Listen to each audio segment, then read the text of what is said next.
So first of all, I'd just like to thank SABMiller for supporting and sponsoring this session. Smoke, Eat, Drink covers most things. Sex has been covered elsewhere, and drugs, I'm afraid, will have to wait till next year. But it's still a broad area to look at, and hence a diverse panel. So I've got on my left Chris Snowdon, who is a writer and blogger, a critic of the modern public health movement, and he's the author of Art of Suppression, which is a history of alcohol, narcotic and tobacco prohibition since 1800. Sarah Jarvis is, also on my left, is a GP, author of Woman's Health for Life, and famously the TV doctor on BBC's The One Show. And after this session, she's off to Ipswich to give health awareness lectures to truckers, or advice to truckers. So, well used to the glamorous life, Sarah. On my right, Michael Nelson is a reader in public health nutrition at King's College London, and he's been seconded to the school's food trust since 2006. And he's particularly interested in healthy eating in schools and writes widely on the subject. Next to him is Christine Thompson. She's the manager of UK government relations for brewing giant SABMiller, and we have her to thank for all of the Peroni that we managed to consume last night at the party. She was appointed director of the board of the Westminster Forum, where her job is to keep business and Westminster talking. And Rob Lyons has been writing on food and food panics for Spike for many years, and is the author of Panic on a Plate, How Society Developed an Eating Disorder. And he's a fan of McDonald's and tries to visit them in every city, in every country, I think, he goes to. So we've got booze and food well covered, and I can tell you that I know 3 of us on the panel are smokers. So this session, where what we're looking at is both a current and an historical phenomena, as Chris has pointed out in his book. It's got people with a desire to make things better having the opposite effect, as Rob discusses in regard to Jamie's School Dinners campaign and talks about widely in his book. It's got companies like Christine's labelled as an evil empire. At the same time, we all love a microbrewery. And booze in general, I think. And it's turned GPs and scientists into experts that we go to, arguably, to make our personal choices for us. But Michael and Sarah may disagree. So they've got 5 to 7 minutes each to do their introductions. Chris, you're up first. It is, I'm sure, clear to everybody. You have to be living under a rock not to notice that there is a large and accelerating campaign against tobacco, and I'm sure you've also noticed that there's a growing campaign against alcohol and against certain foods. I suppose the question asked in this debate is this a prohibitionist crusade in the true sense of the word? I mean, I've written about prohibitionists past and present. It seems to me that there are certain characteristics that cover these moral crusaders at any point in the last 200 or 300 years. I mean, firstly, they are generally not evil people. They are usually actually very well-meaning people. But they do suffer, I think, from an extreme form of self-righteousness. They find it difficult to appreciate other people's point of view or other people's lifestyle habits. They tend to have an excessive faith in the power of the state and the power of government to perfect humankind, hence the prohibition has been the ultimate aim. They often misrepresent and manipulate science and statistics. They portray their crusade as being a war between downtrodden individuals and evil and avaricious industries. And the real giveaway, of course, is they have a penchant for banning things. And I think all of those characteristics are in evidence with the public health crusade today. Certainly banning things seems to be the immediate policy that is recommended, if not taxation, which is, in a way, a form of prohibition. As John Stuart Mill said, it's a prohibition for those who can no longer afford to buy the product in question. Now, for many years, the sort of libertarian argument, the libertarian predictions against and about the nanny state were that, A, the anti-smoking campaign in particular would lead to prohibition, and B, that the same tactics used against smokers would be used against people who eat too much or drink fizzy drinks or drink alcohol. It's a great shame, I think, that these predictions were not just ignored, but generally actually mocked and considered to be hysterical, because who can deny that is exactly what's happening? I mean, I do not exaggerate when I say that it's prohibitionist in the sense of, for the tobacco people, New Zealand has already stated its intention to eradicate tobacco use by the year 2025. Tasmania are talking about bringing a law so that anybody who was born after the year 2000 will not ever be able to buy tobacco. So effectively in a few years' time you'll have grown-ups who are prohibited from buying cigarettes. And the word endgame is being used as a euphemism in the academic literature for the tobacco control community. There isn't even an attempt now to deny that that is the ultimate goal at some point in the next 10, 15, 20 years. In New Zealand, some other people have said it's not really prohibition because you'll still be able to grow your own tobacco, but that's not really quite the same thing. Whether exactly this, we'll go down exactly the same path with hamburgers and wine and so on is obviously a matter for speculation. I would just say that I think the onus now is on the campaigners to assure us of their good intentions, rather than for us to assume them, particularly since you've got exactly the same institutions and the same personnel giving us the war on food and drink as gave us the war on smoking. And if you ask me why they would keep on going and going and going until they at least attempt some form of prohibition, I would ask you, why would they stop? There's the great quote by C.S. Lewis about how it's better to live under robber barons than under moral busybodies, because a robber baron at some point has to sleep, at some point may feel some remorse, whereas the people who persecute us for our own good do so with the approval of their own conscience. It's a case really of once bitten, twice shy. In 2007, in my naivety, I thought the whole anti-smoking campaign might ground to a halt once non-smokers had the entire indoors of the country to themselves. Quite obviously, I was wrong about this.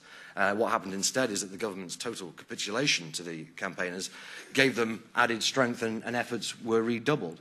And I would suggest to you that anyone who thinks that plain packaging will placate the fanatics, or that minimum pricing will appease the temperance lobby, or that a tax on fizzy drinks will silence the British Medical Association, simply does not understand the nature of the moral crusader. I mentioned the misuse of science. Certainly the prohibitionists in America used pseudoscience on an epic level. They said that alcohol turned the blood to water, turned muscle to fat, a single shot of whiskey could kill, this kind of thing. That there was, fundamentally, that there was no safe level of alcohol consumption, and alcohol could be addictive from the very first drop.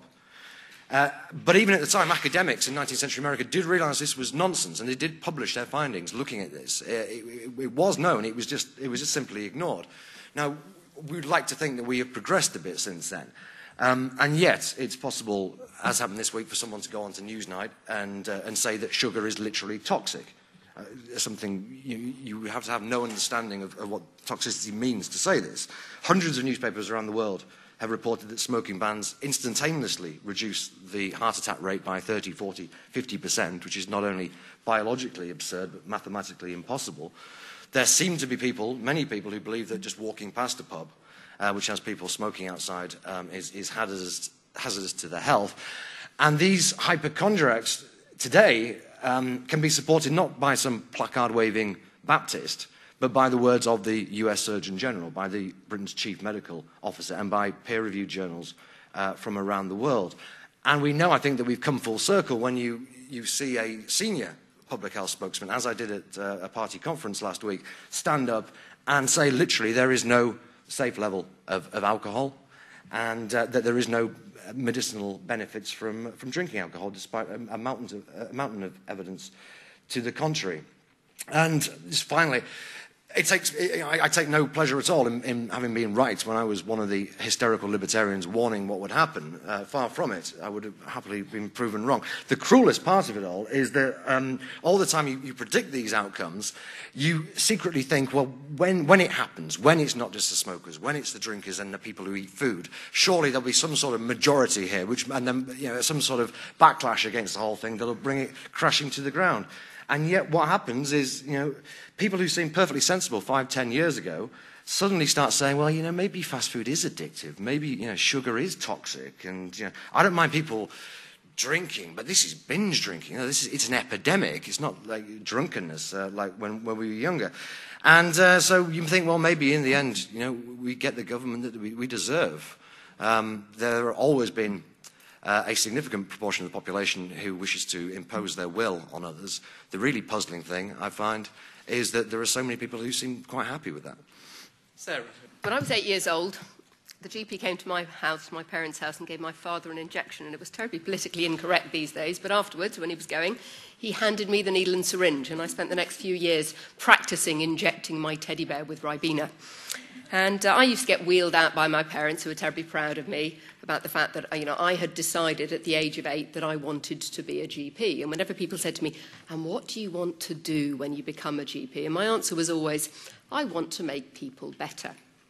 Apparently, that's not what I do. Apparently, I suffer from an extreme form of self-righteousness. I routinely and regularly manipulate and misrepresent science and statistics, and I have a nifty little sideline in persecution. Well, perhaps I do.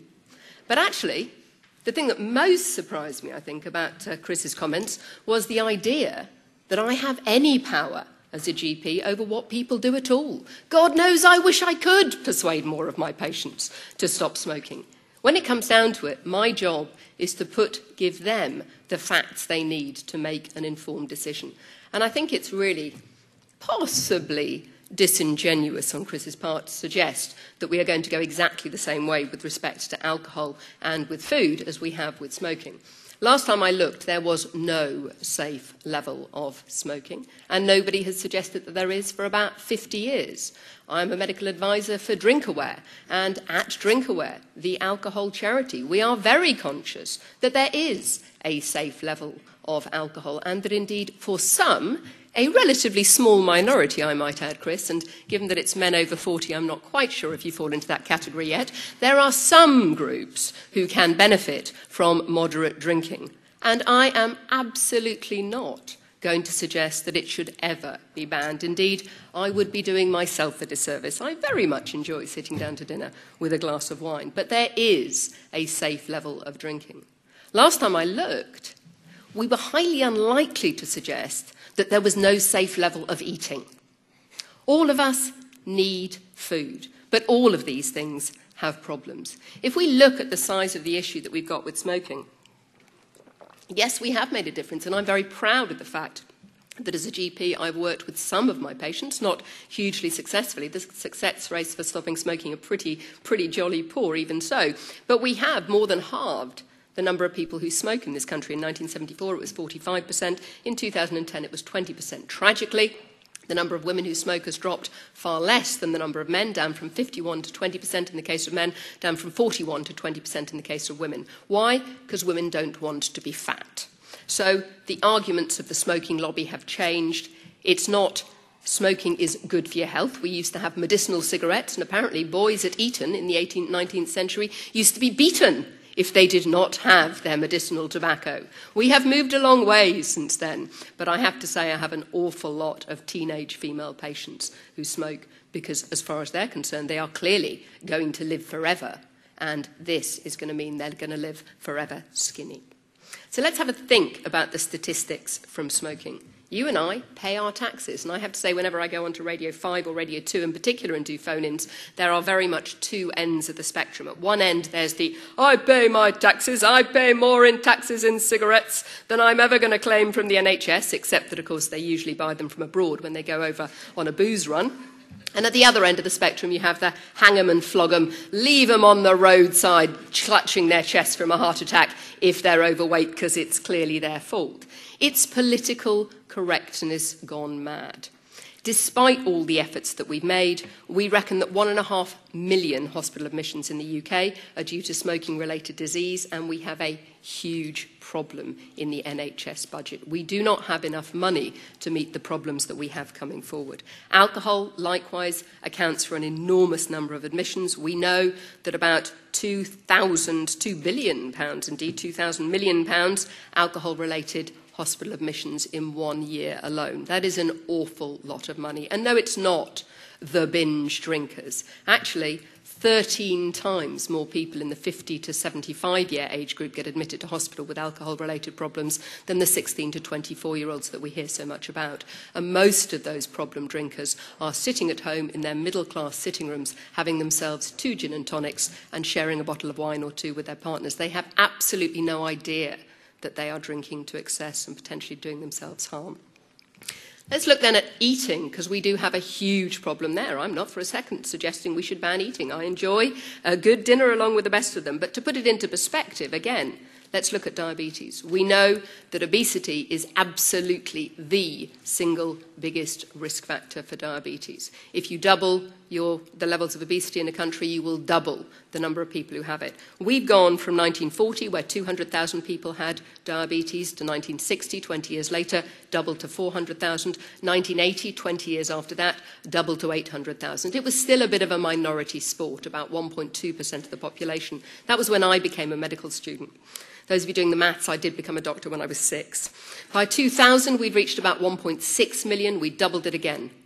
10 years later, we've doubled it again. We haven't doubled it in 20 years. We've doubled it in 10. 10% of the NHS budget today is spent on treating diabetes. 10 years ago, it was 5%. We've doubled the proportion of an ever-growing NHS budget that we spend. So what are we going to do? Are we going to stop giving people advice as doctors about things that are good for them? Rosie Prescott, the chief executive of the Central YMCA, was part of a commission which published something called Reflections on Body Image. Her view was that we should stop telling people, that we should make the term obese on a par with racial abuse. We should make it a criminal offence. And her view was, if people do not feel overweight and there are no health indications, no one, not even their doctor, should tell them.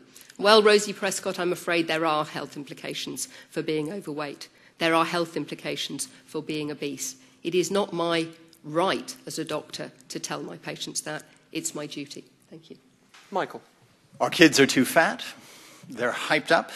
And according to Michael Gove, they're failing to do as well as their European counterparts at school. Do we need to do something? And I come from the School Food Trust, the Children's Food Trust. So the question that I want to pose is, can school food help?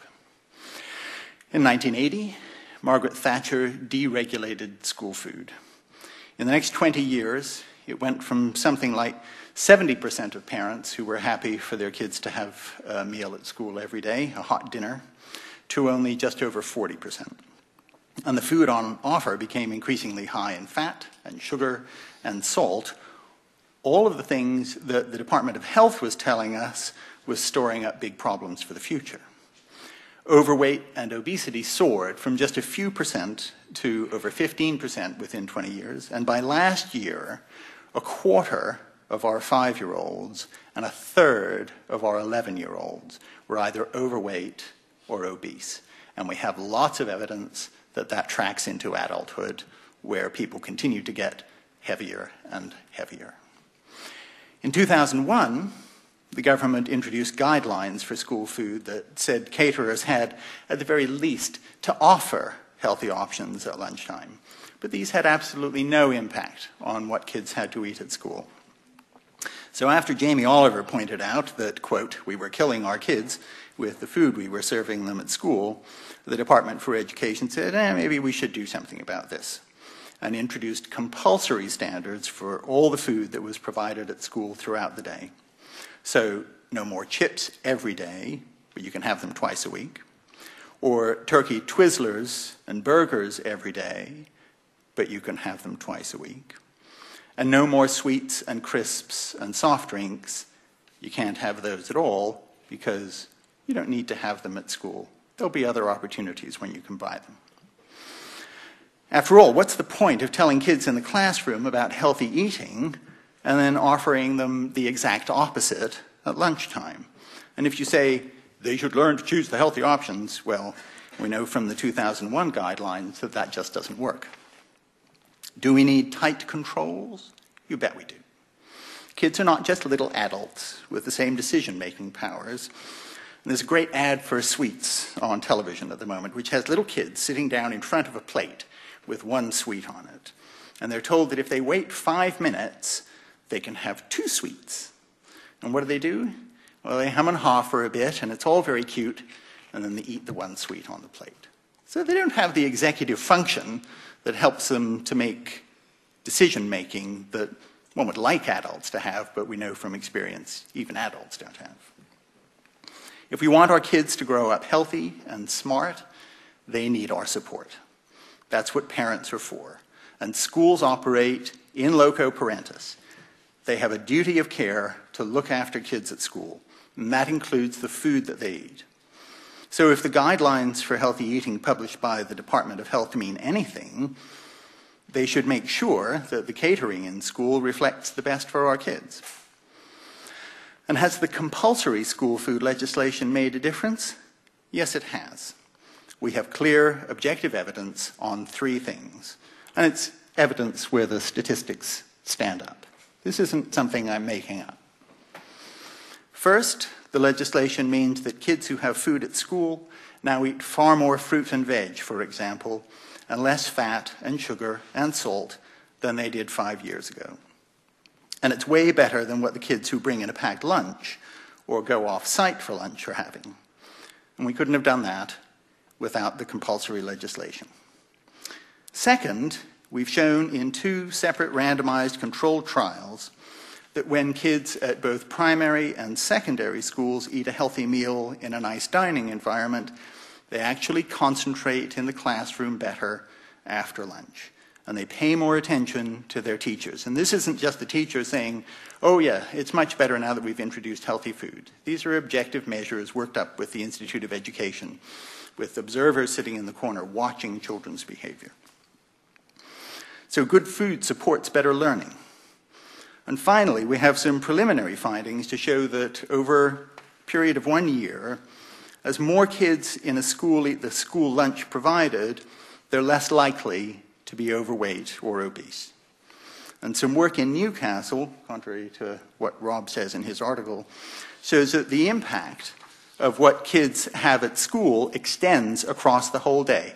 They don't go wild and go out and eat a load more junk outside of school just because they've had healthier food at school.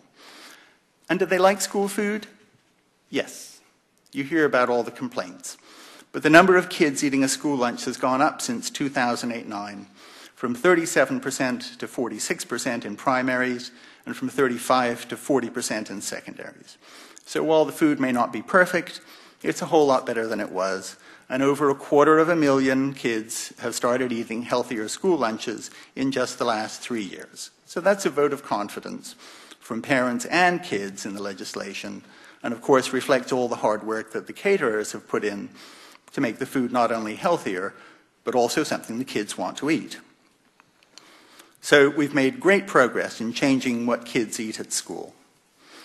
We've shown that this benefits their health, their growth, and their learning. And if academies, for example, really do want to do the best for their kids, they should be following the standards anyway. But we've already seen some cracks in the wall with sweets and confectionery and soft drinks finding their way back into well over half of secondary academies. The standards are not too hard, as we see loads of schools meeting them and more kids eating healthier food. So this isn't some moral or ideological campaign about control freakery or freedom of choice. It's one based on evidence. Voluntary guidance does not work. Compulsory legislation does. So my question to Mr. Gove is, why ignore all the evidence if you want kids in England to do better at school? Why not build on the investment of the last 5 years? Why throw that away? Christine. Great, thanks very much. I'm not an expert on prohibition or smoking or obesity, but I do work in the alcohol industry, and I can talk about policy debates that go on around alcohol. And in my view, the short answer to the question we're debating around alcohol today is that yes, there is a palpable sense that it's becoming less acceptable than before to drink. And I'm getting involved in today's debate because, as you know, I work for SABMiller and we're a beer company, and as a result I have to go to a lot of debates on alcohol which involve the government, the public health community, doctors, NGOs and academics. So I'll contribute by giving you a perspective from some recent experiences, namely fringe events focusing on alcohol abuse at the Labour and Tory party conferences. In the 3 debates I attended in Manchester and Birmingham, I heard a lot about the negative side of alcohol and very little about the positive. Yet drinking alcohol is not predominantly about antisocial behaviour, alcoholics and city centres blighted by drunken revellers. For most people, it is about socialising, friendship, food, family and fun. And I think in today's world, we don't say enough about alcohol being part of social happy times, such as birthdays, Christmas, weddings, a regular meal with friends, a good night out over the weekend, an afternoon at Wimbledon with a Pimm's in hand, or drinking a beer at the sports club after a game of tennis or cricket. But there's plenty said about affluent middle-class drinkers who drink too much at home, underage and binge drinkers, and increases in alcohol hospital admissions. And I think one of the classic examples, one that I found quite strange, one of the worst examples of what I see as this prohibition by stealth is one that's actually very close to home. As I said, I work for an alcohol company, and at last year's Christmas lunch in our canteen, there wasn't a beer or a glass of champagne in sight, and we did wonder what that was all about, considering we work for an alcohol company, but we couldn't have a Peroni with our Christmas lunch. So I think that is an example of prohibition by stealth, how it's even creeping into the corporate world and being worried about giving the wrong impression about alcohol. Another example, I sometimes find myself dreading having to speak or participate at meetings or seminars because of the perceived unacceptability of alcohol and the alcohol industry. I've had experiences of being reduced to a quivering wreck when I have to introduce myself and am thereafter referred in rather aggressive terms as the industry, not Christine or our colleague from SABMiller, just the industry, as in, what does the industry have to say about that? And I can tell you it's not a very pleasant experience being on the end of that. And just to expand that point around the increasing unacceptability of alcohol, or talking about how much you do or don't drink, I just wonder how many of you here have had to be rather economical with the truth when the doctors asked you how many units of alcohol you've drunk and have possibly not been quite as honest as you might be for fear of thinking I may be classified a binge drinker. I don't want to be flippant about alcohol abuse because I want to make it clear that I'm not dismissing or underestimating the serious nature of it. I think we all know, as reasonable, rational adults, the consequences of drinking too much. So I want to move on to a serious question. Is there justification for this concern around drinking and how much we consume as a society? And I'm possibly being a bit simplistic, but there are 2 schools of thought around this. Both are worth considering because they just aren't simple answers to an issue as complex as alcohol abuse.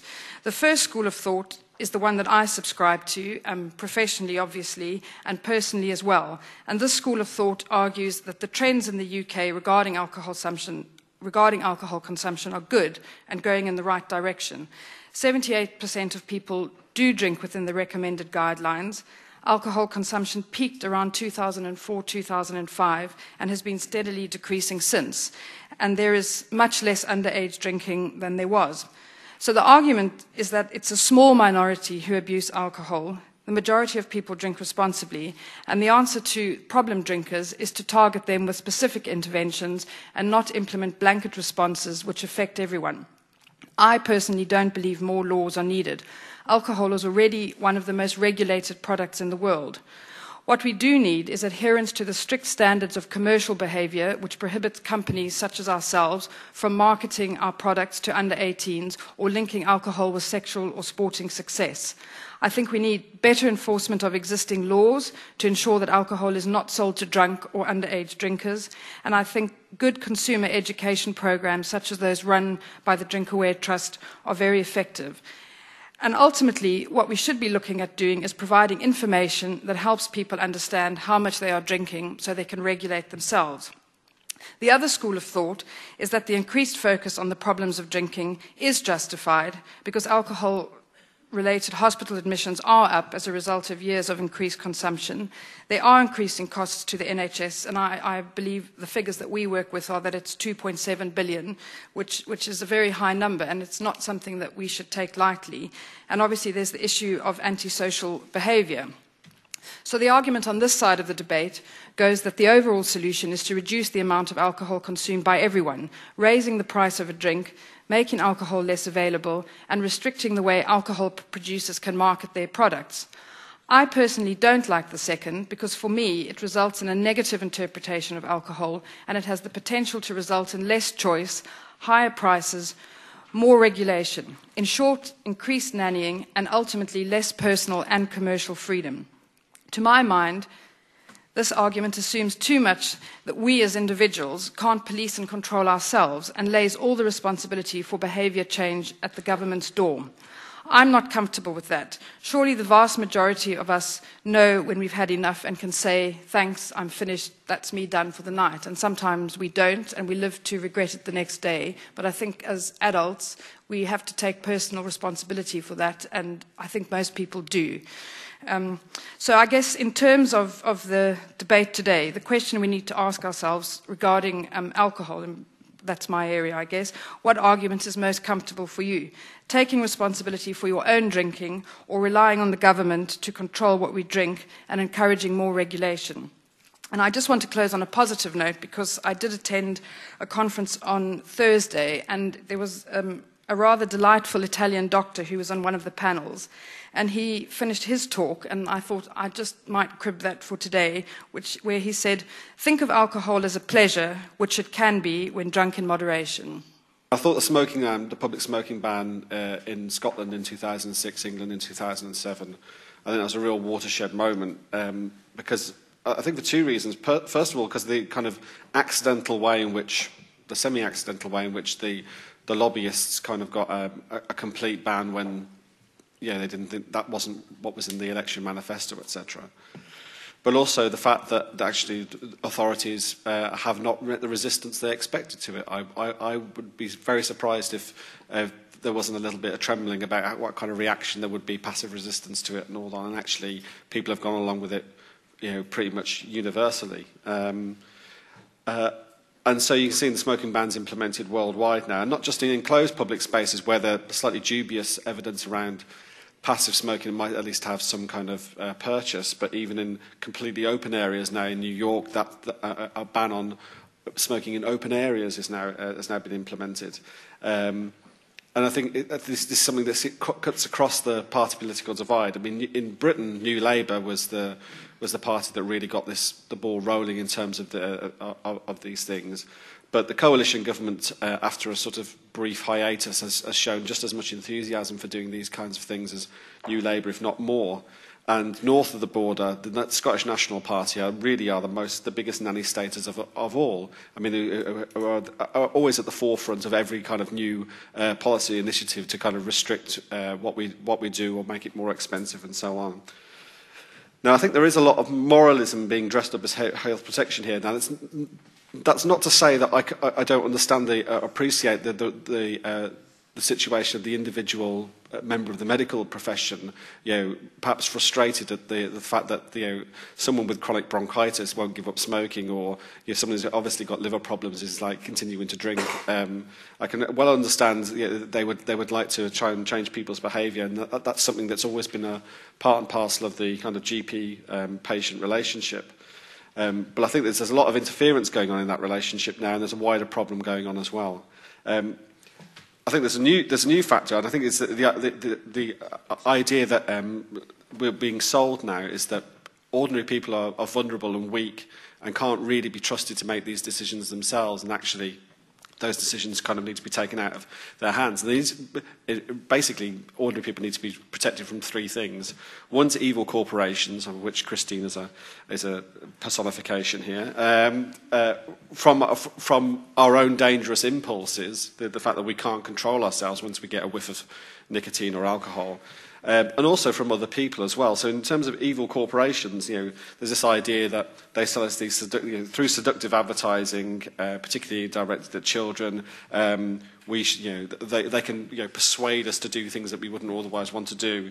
So in 2007 in the UK, we have an introduction of an advertising ban on food that was high in fat, salt, or sugar in children's programs or in programs that children predominantly watch. The SNP and latterly various medical bodies would like to see that ban extended to the 9 o'clock watershed for all programmes. So basically it's kind of lumping ordinary everyday food in with sex and violence and saying that that's just adult material from now on, which seems to me a very peculiar situation. So foods and snacks that we ate as children didn't apparently do us any harm, and now to be quarantined off into late night programming. In addition, we're all, from the point of view of ourselves, we're all deemed to be kind of potential addicts in one way or other, victims of our own biology. I mean, that's always been the way in which it's been presented in terms of cigarettes, that, you know, you have a whiff of nicotine and then you won't be able to control yourself. And that's the reason people don't give up. But as Newsnight showed last Monday, it's becoming a very mainstream argument now that actually fat and sugar are addictive as well, on the slightly spurious evidence that if you look at a brain scan of somebody who's taken cocaine and you look at a brain scan of somebody who's having some nice food, then they look superficially the same. Well, obviously, you know, people are experiencing pleasure. You know, there's a neurological kind of reflection of that, but that doesn't mean that fat and sugar are addictive. In fact, I would argue that hard drugs. I think the addiction notion is a very dubious one, but certainly the idea of lumping fat and sugar in with hard drugs seems to me absolutely ridiculous. And finally, there's other people. So there's this idea that if other people are smoking, drinking or eating the wrong food, then we will regard that behaviour as normal, and therefore what we need to do is go out and denormalise these behaviours, whether it's particularly with smoking. There's a lot of campaigns around that now. That's a justification for the New York open-air ban. There's a justification for advertising around parents smoking, like you're going to lead to your child smoking as well. I think the complete opposite is the case, that most parents who smoke get harangued constantly by their children about their smoking. But I think there's also something else going on here. There's a political factor. Alongside our own personal weakness, and it's that idea that's been sold to us, which fits in with what Chris Snowdon said about people not railing against these ideas. Actually, I think to some extent they've internalised them and accepted the idea that they're too weak to do these, to control their behaviour themselves. But there's a political factor here as well, and I think this is very, very important. That at a time when politicians have found their traditional role in life, and the traditional role of the state has been undermined, so the idea that you could control the economy or manage how society works is very much seen as not possible now. And that's not even just from the recession. That's from the first thing the new Labour government did as soon as it came into power was hand over power over interest rates to the Bank of England. So it's even saying we can't be trusted with the economy. Well, what is the state for, and what is the political class for?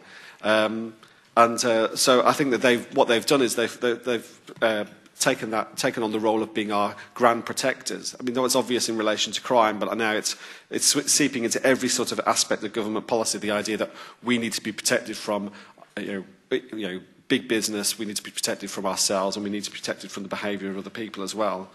And I think that's a very, very dangerous conception. I think what we need to do is make a robust defence of our right to make choices. An assumption that we are capable of making those choices, and that it's right for us even to make what are supposedly the wrong choices. I think asserting that autonomy would be far, far healthier than accepting some of these restrictions on our lifestyles.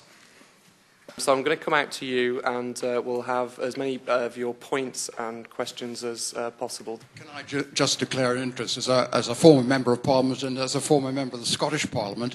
Can I just say thank God for Dr. Nelson and Dr. Jarvis?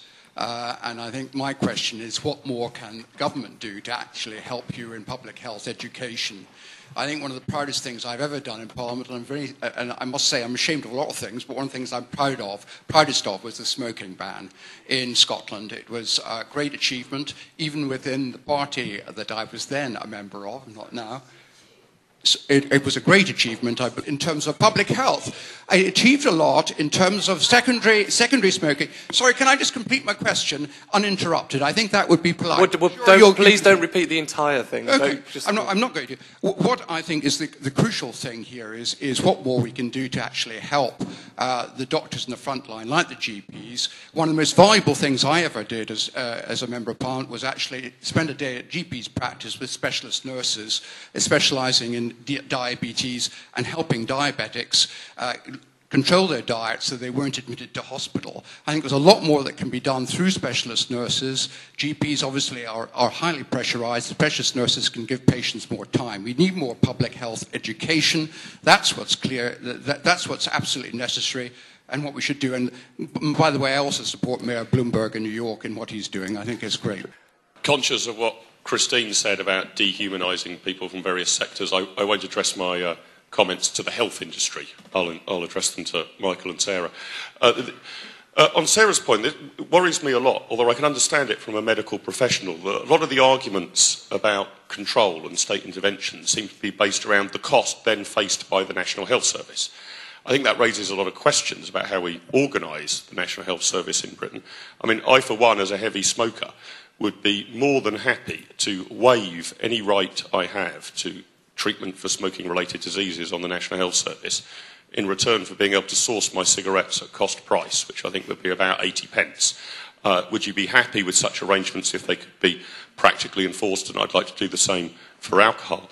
To Dr. Nelson's point about the need for compulsion, why is it the case, if your statistics on food are so overwhelming, that parents aren't agitating for this? I remember when I was at school, the PTA of the local school would be pushing very hard. If there was any suggestion we were going to close down the playing fields, they made a big effort to help actually build an indoor swimming pool because that would help the fitness of children. If it's true that these are the spectacular results that are shown by changing the diet provided to school kids, why is it that the state's needing to do that? Why isn't it that parents are demanding and insisting on it from the schools that they send their children to? I was at the same meeting as Chris Snowdon, and the impression that I got is that the reason that people aren't taking on board the messages isn't that they haven't heard them and they haven't understood them, it's that they're too stupid to understand the message, so they need to be told more and more and more. And I think that's both insulting, and by the way, this was very much aimed at the lower demographic of society, not nice middle-aged smokers and drinkers like myself.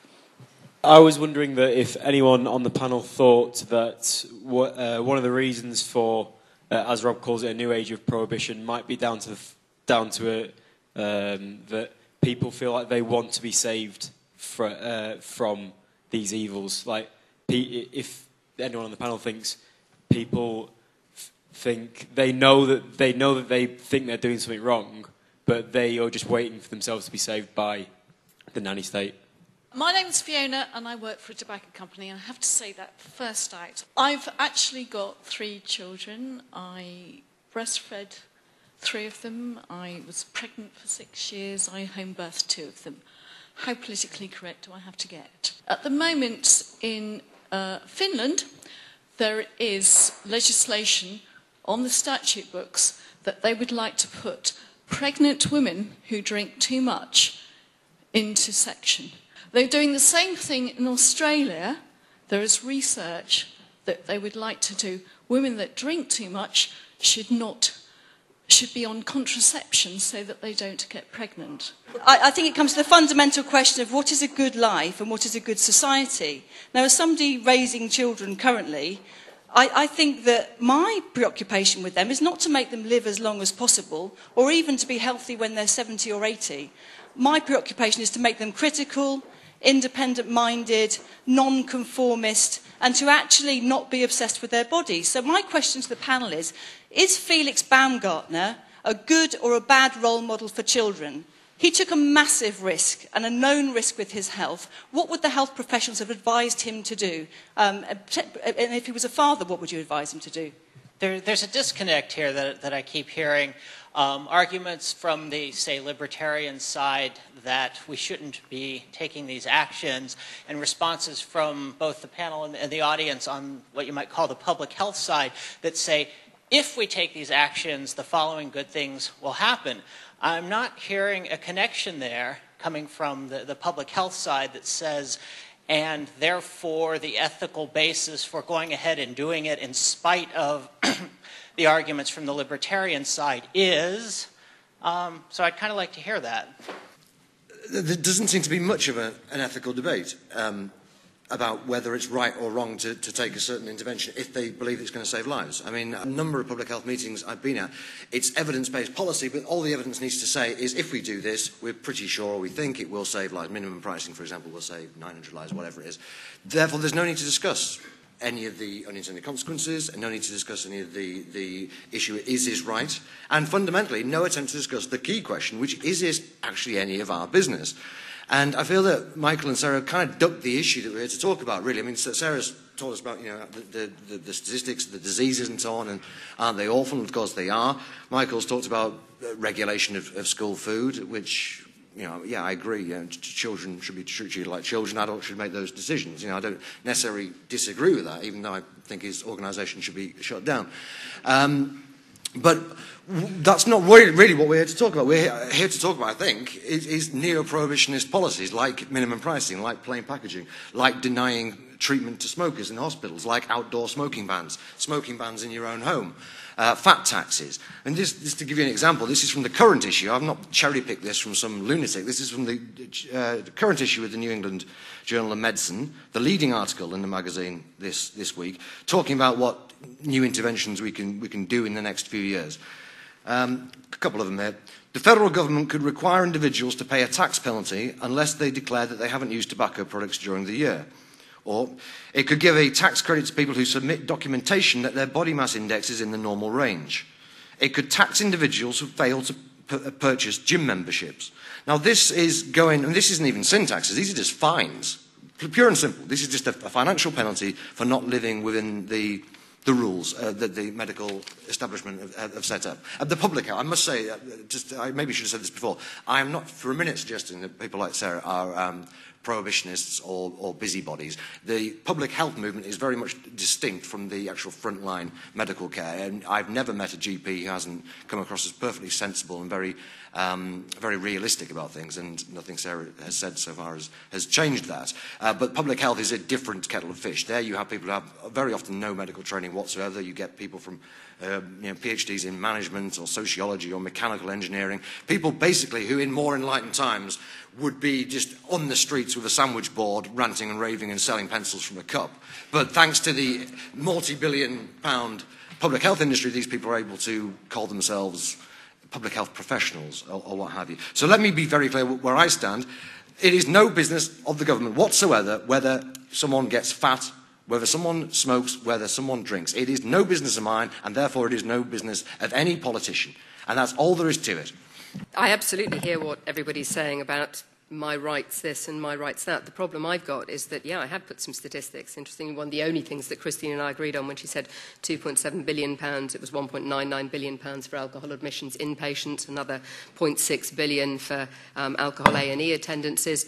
Doesn't even begin to cover the cost. I'm duty doctor in my practice every Friday afternoon, and the same names come up time and time and time again. And it's always the same people who come in and disrupt all my other patients. A patient who came in last Friday wanting more benzodiazepines to come off his alcohol yet again, and came into the surgery, screamed at everybody. Several people had to leave the surgery. We had to call the police. This is not an extreme example in my practice in Shepherd's Bush. I'm delighted the gentleman at the back would be more than happy not to impose upon the NHS if he were allowed to buy his cigarettes at cost price. Unfortunately, in Shepherd's Bush, in the inner city, largely deprived practice where I work, people are not prepared to do that. They all have rights, and I'm afraid very few of them have responsibilities. We do have an individual cost, and I see that cost every day when I have patients coming in to see me and they've developed COPD or lung cancer, and they'll say, "Why didn't you warn me?" And I'll look and think, sorry? Were you not in the same 10 consultations I was? We talked about this. They chose not to listen. There are limits to what I can do. But Chris says It's nobody's right. It's everybody's right to eat to excess, to develop diabetes. Well, fine. But £9 billion, the cost of the NHS of treating diabetes today, and it is going up every day. And that means that patients of mine cannot get physiotherapy when they need it. They can't get their cataracts replaced when they need it, because all the money is going into treating these conditions. I feel that I owe it to my individual patients to try and help my other patients make decisions which will reduce the burden on the NHS and will reduce the personal burden for them. I'll pick up the point about compulsion. Your question was, why aren't parents agitating? Okay. The food business sells cereal that is, in some instances, 50% sugar. It sells lots of cereals that turn the milk brown when you pour milk on it. They spend hundreds of millions of pounds every year telling parents what great fun these foods, fun is a good thing, you know, I'm not knocking fun, what fun these foods are. If I had the same budget to tell parents of the benefits of eating healthily for their children, then they would be banging on the school door and saying, I want my children to eat more healthily when they are at school.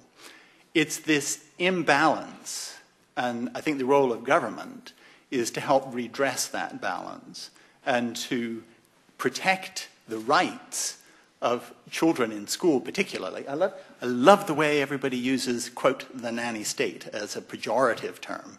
Well, who are nannies for but for children? So are you suggesting that we shouldn't be looking after our children as best we possibly can in school? Should we have, as Mars US had, vending machines in primary schools selling chocolate bars to children that they could buy whenever they wanted? Is that the kind of world that you want your children to live in? Yes. Unprotected? Vulnerable? The other point I want to make is that parents, okay, they're not aware of their benefits, but 3 weeks ago in the earlier named New England Journal of Medicine, there was a study which shows unequivocally 450,000 people in a cohort study followed for over 20 years that drinking sugary soft drinks makes you fat. Now, that did not hit the front page of the Daily Mail. That did not even hit the page 6 of The Guardian, I don't think. So where is the balance of information that people need in order to be able to make these decisions? Because their world is swamped with information from one perspective and nothing from the other. A couple of comments. Someone mentioned the point about education, and particularly public health education, and I just want to talk about the Drinkaware Trust, because that now most adverts for alcoholic drinks now carry the Drinkaware website address, and I know, looking at the latest stats, that 300,000 people a month go to the site, and I think that has contributed to the positive trends we're seeing around drinking. So I think, as I said in my remarks, that education is very, very important. And I just want to get back to the point about people who do abuse alcohol. I think the point I'm making is that it's not the majority of people who abuse alcohol, but the people who do abuse alcohol, we obviously need to take that very seriously, and it does have costs, and I'm not trying to undermine the problems that are caused by that. The Irish government is introducing an advertising ban for children's programming, as we have in the UK. And there's been a big rumpus in Ireland about the fact that, because it's high in fat, cheese would be included in this advertising ban.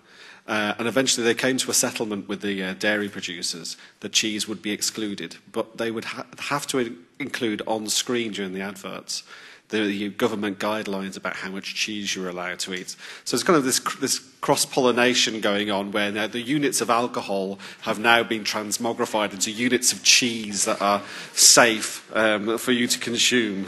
Absolutely insane as far as I'm concerned.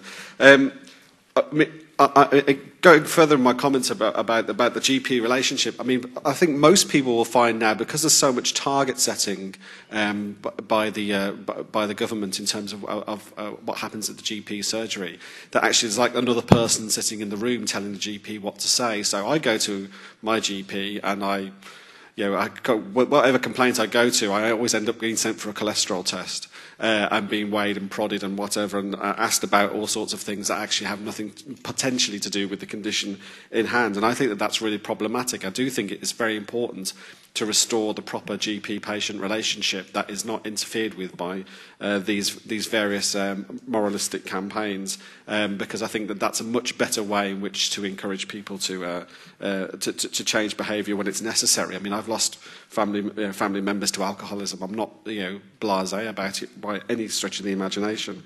But some of these things are complicated. So for example, Sarah says diabetes, obesity, it's a straightforward connection. No problem at all. We've just got to get people to be skinnier and blah, blah, blah. So we should have all these food interventions. And it is actually much more complicated than that. So, for example, in the US, although there's a connection between obesity and diabetes, in the US, roughly 50% of the people who've got type 2 diabetes are not, in fact, obese. They are overweight or of normal weight.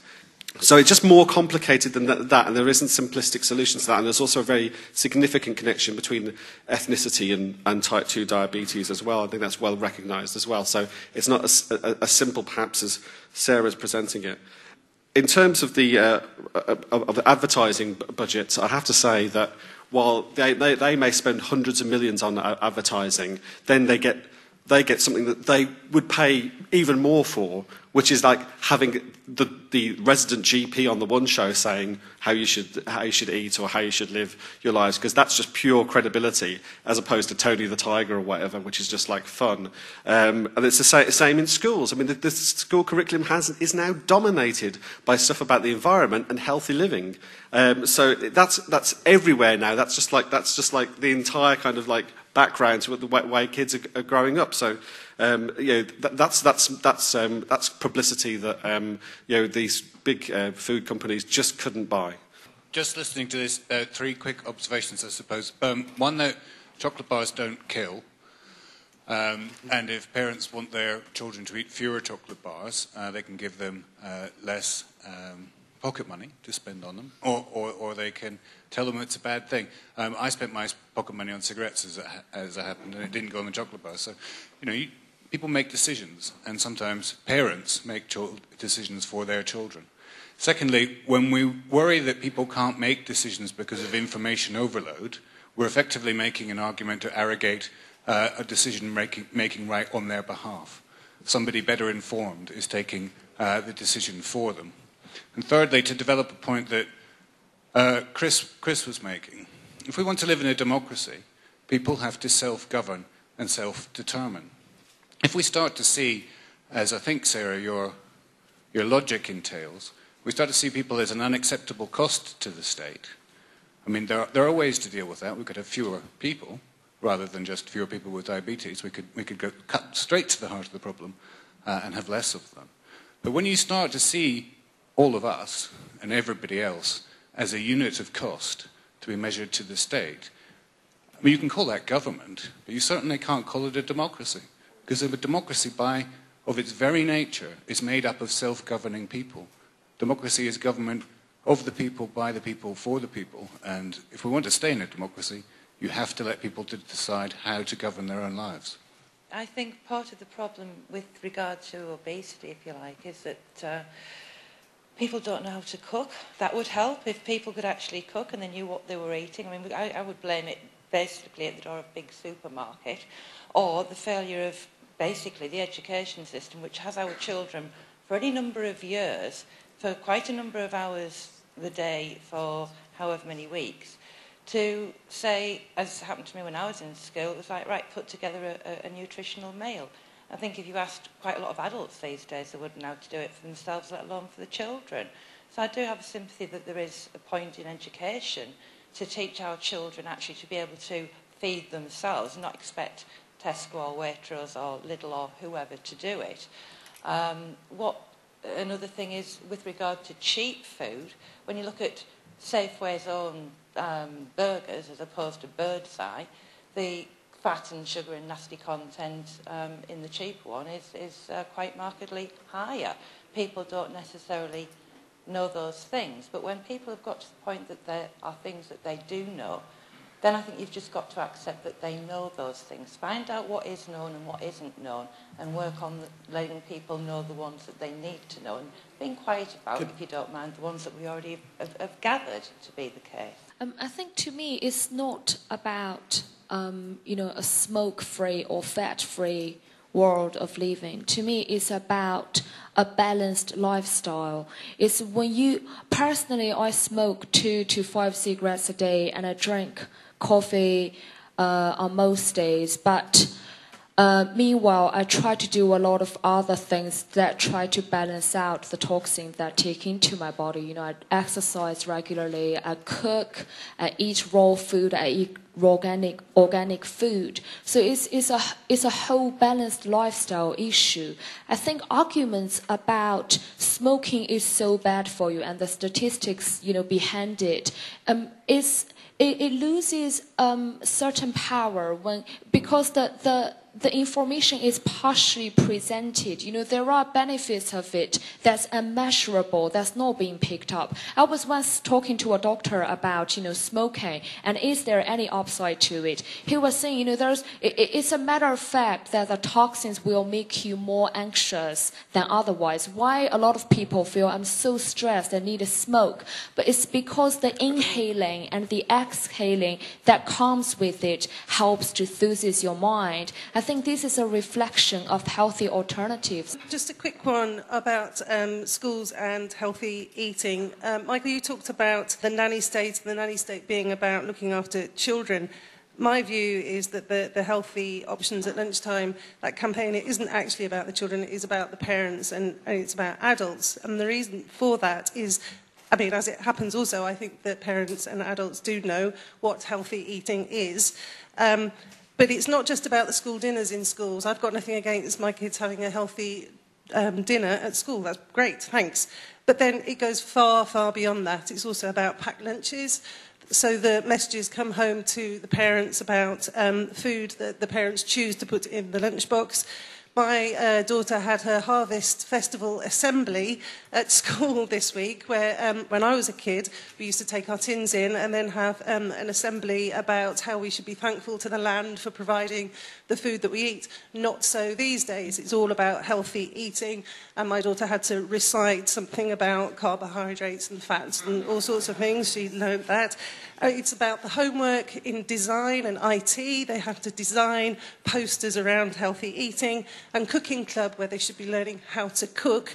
They are actually, again, they're learning about healthy eating. So my view is that the campaign doesn't just stop there. It is way beyond that, and it is about the parents and not about the children. Okay, I'll make one simple point. Moral busybodies are always looking for a reason to interfere and make your business their own. At the moment, as you gather from some of these comments, the most popular way of doing that is by saying it's costing the NHS, therefore it's a negative externality and you're robbing me and it's not fair, and we're very worried about efficiency. The fact of the matter is, although it's quite distasteful to discuss it, is that smokers and the obese save the government money in the long term. Anybody who dies before their time saves the government money. It's a simple fact. It's been shown in study after study. There are more externalities to do with alcohol because of the public order issue, but still, on balance, there is a net gain, I think, to the Treasury. But without a shadow of a doubt, with smoking and drinking, you only need to do a simple thought experiment. Does it cost the state more for somebody to live to 70 or 90? You're a drain on the society, as I might say, after the age of 65. The government, from a efficiency point of view, would rather you drop dead at the age of your retirement party, basically. And that's simply a fact. And when you say that, people say, well, how cold and calculated to measure life in those terms. But that's exactly what they're doing when they're saying that, it's costing X, Y, and Z to the NHS. I don't believe it's a real reason, actually. I think it's just another excuse. Chris, is an argument I've heard before, and indeed one quite possibly I've used myself when the National Institute for Cutting Expenditure, otherwise known as Neo-Fascists Ignoring Clinical Experience, came out with its guidance on statins and suggested that nobody over the age of 75 should get statins regardless of how high their risk of a heart attack was. My response was, well, that's clearly because the government wants to keep them alive until 75 because we're all going to have to work till then, and then it doesn't want to keep them alive after that because it doesn't want to save lives just in time for the next administration to take all the credit. So you're absolutely right. It may well save money for the government in the long term. But actually, I'm a GP. I've been accused of looking at numbers and looking at statistics rather than people. You come and spend a day in my surgery in inner city Shepherd's Bush, which is where I've been every day of my working life for the last 23 years. And I can tell you, my job is not about statistics. It is about individual people. I don't want to save the government money. I want to save my patients' lives and their quality of life. I think this is about social justice. I think this is about whether we want a society that cares how people age, and starting from school but working your way through adulthood. Whether collectively we want people to have better lives, or whether we're saying individually people can fuck up and ruin their lives and we collectively don't care. It's not a matter of how much it costs the NHS, although that's partly it, because that is a burden that we all share and that we all have to pay. It's to do with how people are able to interact with one another. So coming back to the point that somebody made about parents know what healthy eating is. Well, they do, but they're worse at applying lessons around healthy eating in terms of what they put into their kids' lunch boxes than they are in relation to themselves. So we need consistency of messages. If parents are putting healthy food into the lunch boxes, if IT is getting kids to make healthy menus, if children are learning to cook in a healthy way by using healthier recipes, that to me is fantastic. I'll keep my remarks very short. From my perspective, I think it's really just a plea for sensible moderation and recognition that a balanced lifestyle is probably the best way to go. And we do need to take into account that there is a sense of self-responsibility and personal accountability. And if we bear those principles in mind, I think a lot of this moral panic would not be necessary. Well, I'm glad that we're finally getting to the sort of philosophical issues at the heart of this. It is about how you live your life, and I suppose that you could call that a question of social justice or ethical justice, that being allowed the freedom to make your own mistakes and to live freely and enjoy the things that you enjoy if you want to enjoy them, and understanding that smoke. No, I don't think anybody's under any misapprehension that smoking or drinking is in any way sort of good for you if you do it to enjoyable excess. So I think that's a choice that we should be made. We should be treated as autonomous beings that can actually make those choices. Finally, because nobody else answered it, the Felix Baumgartner question over here. The answer is he wouldn't have been able to make the jump in the first place because the public health lobby would have banned sugary drink sponsors.